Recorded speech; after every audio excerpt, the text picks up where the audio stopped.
Side wise overlapping से, side wise overlapping से, यानी पाई बॉन्ड बनता है साइड वाइज ओवरलैपिंग से और सिग्मा बॉन्ड बनता है एंड टू एंड ओवरलैपिंग से। ठीक है।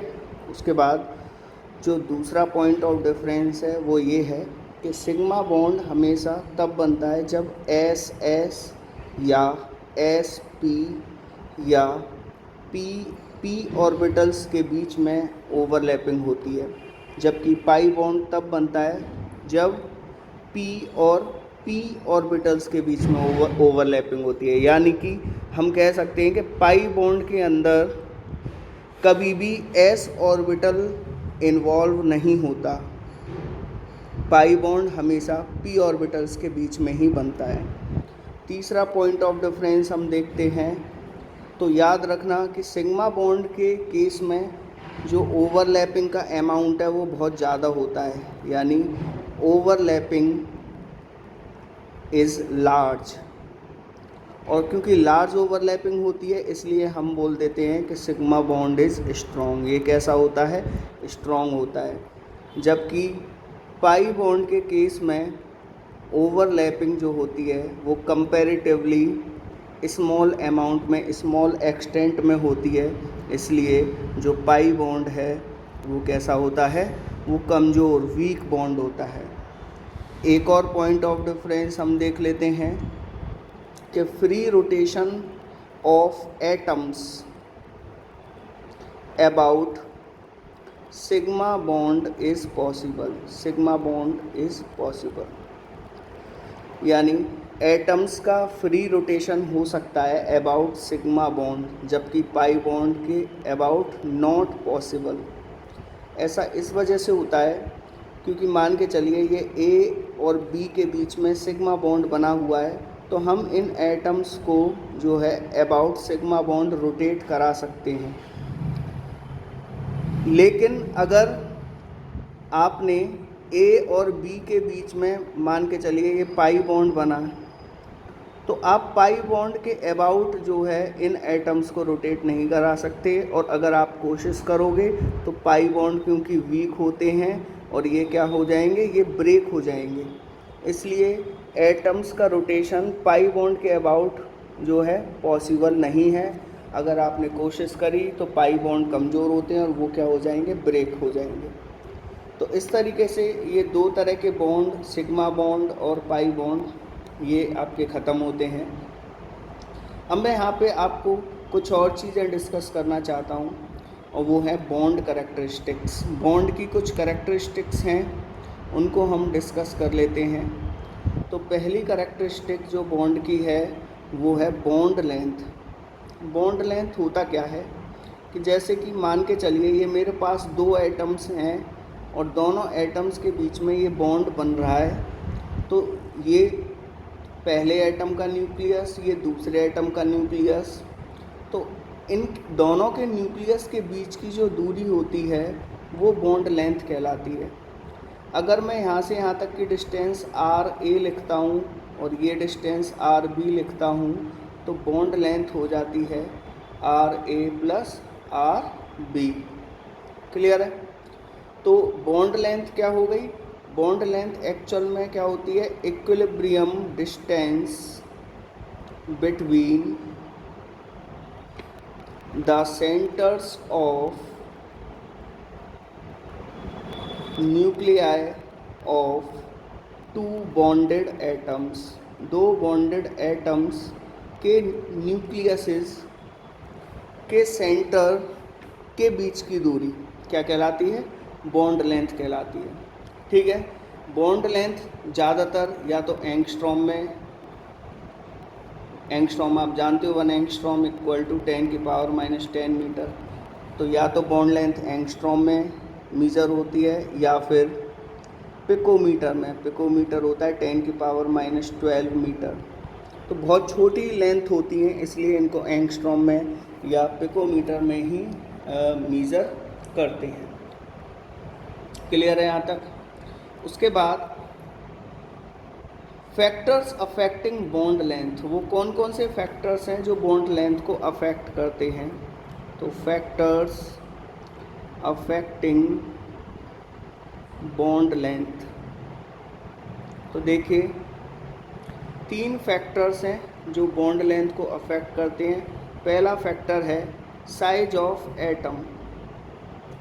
अगर एटॉमिक साइज इंक्रीज होगा तो बॉन्ड लेंथ भी क्या होती है, इंक्रीज होती है।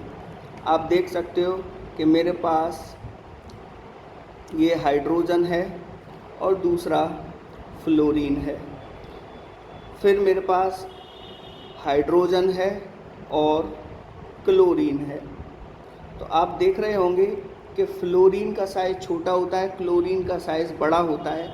तो जब मैं बॉन्ड लेंथ निकालूंगा तो बॉन्ड लेंथ हो गई, ये बॉन्ड लेंथ हो गई, ठीक है। तो आप देख पा रहे होंगे कि HF के केस में जो बॉन्ड लेंथ है वो छोटी आएगी और HCl के केस में बॉन्ड लेंथ थोड़ा बड़ी आएगी। क्यों? क्योंकि क्लोरीन का साइज़ फ्लोरीन से बड़ा होता है। उसी तरीके से ब्रोमीन का साइज़ क्लोरीन से बड़ा होता है, तो HBr की बॉन्ड लेंथ उससे बड़ी, और सबसे बड़ा साइज़ आयोडीन का होता है, इसलिए HI की बॉन्ड लेंथ सबसे बड़ी होती है। क्लियर है? अब ये बात क्लियर हो गई कि अगर एटम का साइज़ बढ़ेगा तो बॉन्ड लेंथ भी क्या हो जाती है, बढ़ जाती है।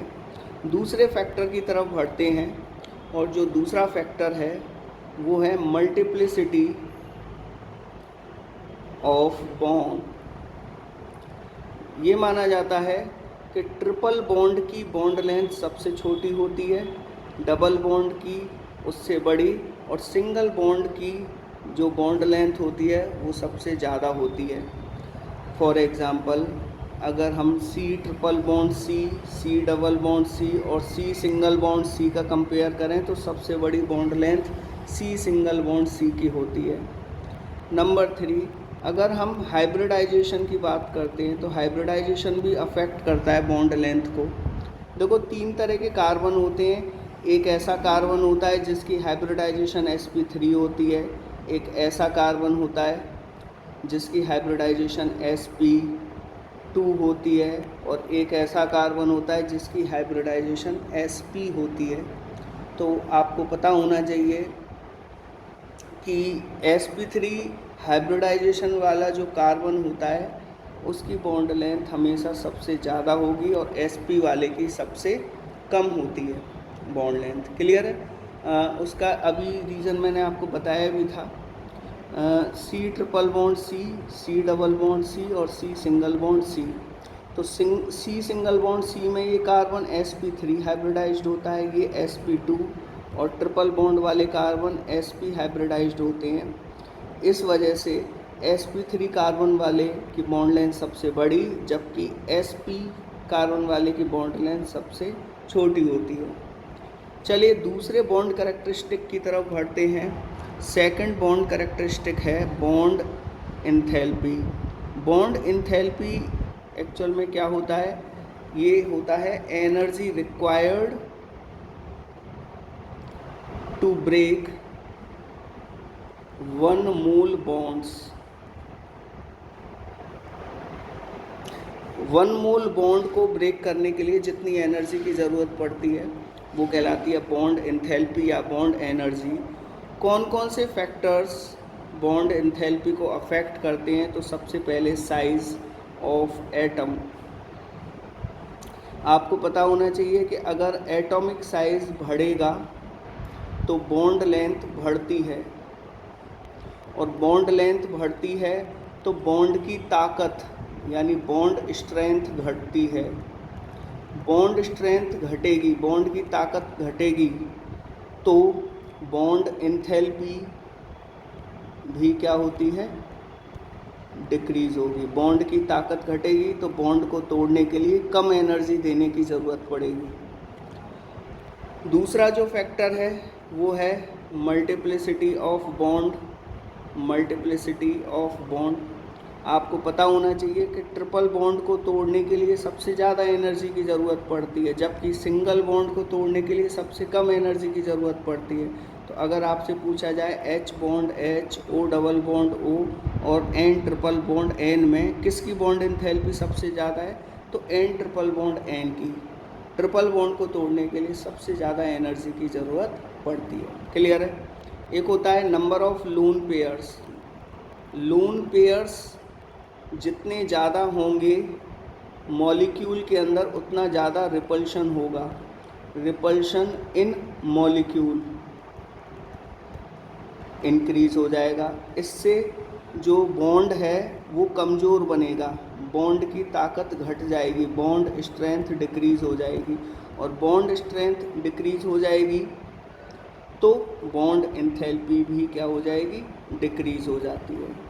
अगेन रिपीट कर रहा हूँ कि अगर लोन पेयर जितने ज़्यादा होंगे मॉलिक्यूल के अंदर, उस मॉलिक्यूल में रिपल्शंस उतने ज़्यादा होंगे। ज़्यादा रिपल्शन होने से बॉन्ड की ताकत घटेगी और बॉन्ड की ताकत घटेगी तो बॉन्ड एंथैल्पी भी घट जाएगी। For example C single bond C, N single bond N, O single bond O और F सिंगल बॉन्ड F में कंपेयर करें तो नाइट्रोजन के पास एक लोन पेयर होता है, ऑक्सीजन के पास यहाँ पर आप देखो 2 होंगे, फ्लोरीन के पास 3 लोन पेयर होते हैं। ठीक है, तो सबसे ज़्यादा लोन पेयर, अच्छा कार्बन के पास एक भी लोन पेयर नहीं है, तो क्योंकि फ्लोरीन के पास सबसे ज़्यादा लोन पेयर हैं तो फ्लोरीन की बॉन्ड एनर्जी जो है सबसे कम होगी और कार्बन के पास एक भी लोन पेयर नहीं है तो सबसे ज़्यादा। ठीक है, चलिए तीसरे बॉन्ड कैरेक्टरिस्टिक को पढ़ लेते हैं, उसको कहते हैं हम बॉन्ड एंगल। ठीक है, बॉन्ड एंगल क्या होता है, जैसे कि मैंने CH4 बनाया तो CH4 के अंदर ये जो बॉन्ड को रिप्रेजेंट करने वाली लाइंस हैं, बॉन्ड को रिप्रेजेंट करने वाली लाइंस हैं, इनके बीच में जो एंगल बनता है उसको हम क्या बोलते हैं, बॉन्ड एंगल कहते हैं। जैसे कि CH4 में ये बॉन्ड एंगल 109 डिग्री 28 मिनट होता है। अमोनिया के केस में ये बॉन्ड एंगल 107 डिग्री होता है। वाटर के केस में बॉन्ड एंगल 104.5 डिग्री होता है।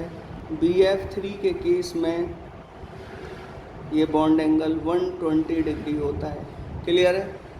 चलिए चौथे बॉन्ड कैरेक्टरिस्टिक की तरफ बढ़ते हैं जिसको हम बोलते हैं बॉन्ड ऑर्डर। बॉन्ड ऑर्डर क्या होता है, number of bonds present in या प्रेजेंट बिटवीन 2 एटम्स, 2 एटम्स के बीच में या दो एटम्स के बीच में जो नंबर ऑफ बॉन्ड्स प्रेजेंट होते हैं उसको बॉन्ड ऑर्डर कहते हैं। जैसे कि H बॉन्ड H, तो इसका बॉन्ड ऑर्डर कितना हो गया 1, O double bond O bond order 2, N triple bond N 3, C triple bond O 3। Clear है। अगर 2 एटम्स के बीच में आपको 3 इलेक्ट्रॉन्स दिखाई दें तो उसको आप हाफ कंसीडर करेंगे। जैसे कि NO की जब हम ल्यूइस स्ट्रक्चर बनाते हैं तो ल्यूइस स्ट्रक्चर में आप देखते हो कि नाइट्रोजन और ऑक्सीजन के बीच में ये 3 इलेक्ट्रॉन देखने को मिलते हैं, तो ये इसको आप हाफ कंसीडर करके चलोगे, कितना हाफ, और बाकी ये जो डबल बॉन्ड है ये हो गए आपके 2, तो 2 प्लस हाफ कुल मिला के 2 एंड हाफ यानी 2.5 होता है बॉन्ड ऑर्डर। इसमें एक चीज़ और ध्यान रखेंगे वो ये है कि आइसो इलेक्ट्रॉनिक स्पीशीज़ जो होती हैं, iso electronic species have same bond order.